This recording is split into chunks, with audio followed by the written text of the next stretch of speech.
Second away from break in the 13-minute threshold.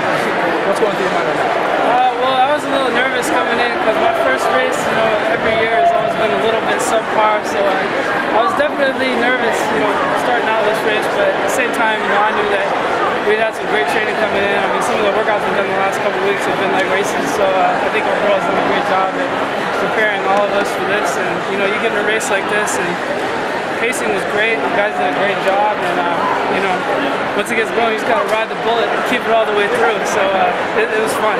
So the goal obviously was to break the American record, but once you're all of a sudden in the race, that 13-minute threshold starts popping in your mind. What was going through your head when you realized 13:07 was safe, but now you're going for that next one?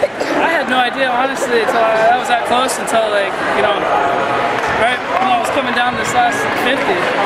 I'd just been so focused on trying to get in a good rhythm at the beginning of the race, and just trying to kind of go to sleep almost. I had great faith in the pacer. We did a workout with the guy on Tuesday. He was right on, and I know Cam's in great shape. He's gonna keep it going, and I was really just focused on holding my form and relax. So Langley, he been tough today. He was right there, until the very end. So I had to kind of worry about staying relaxed and sitting behind me, but it ended up being well. And you have one record down. You got 2 more attempts coming up. Now that you've got one out of the way, is the stress gone away a little bit? You got a little more comfortable? What's going through your mind now going to these 2 more records? Yeah, definitely. I think that having this first one under my belt is really going to help me for the next 2. First one, you're really nervous because you don't know where you are and how it's going to feel. You can try to simulate it all you want in practice, but you never really know how you're going to do in a race until you actually get in that situation. So, it's always been great to have some momentum going into these next couple of weeks. So it's obviously a great start. So I'm looking forward to resting a little bit more and hopefully having another couple of good performances. Again, congratulations, new American record holder, to Galen Rupp. Good work, man. Thank you so much. What is it about running on this track? Good. Yeah, I've said this before, but this is the fastest indoor track I think in the world. Just the bounce that you get off of it. Just the way the turns are. They're not too steep, and the crowd obviously is unbelievable. They always show up and they really spur you on when you're starting to hurt. So this is my favorite place to run indoors by far. You're coming back. Yeah, coming back 2 more times, and hopefully we get another couple of records.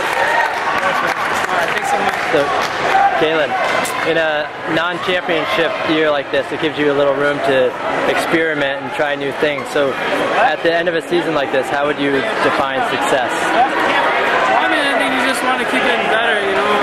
Obviously last year was not as well as I'd hoped, but I think that made some changes in my training, and I think that this race today kind of shows that we corrected a lot of those things that I was lacking last summer. So I think that we're on the right track, and as long as you're getting better, you got to look at it as a successful season. Right. So you've got this American record breaking thing down. You're probably going to break a couple more. Are you looking at the world stage at all at this point? We'll see. I'm gonna go back to training. Just gonna try to enjoy this one right now, and go back to Portland, get a little bit more rest, and then we'll see where I'm at and worry about pacing and all that. Are there any performances that you've noted from other competitors that so far this season? Well, nobody's really run indoors, I think, yet this year, so I'm sure you'll start seeing some great times in the next couple of weeks when the season really gets started. Right. Well, thank you very much.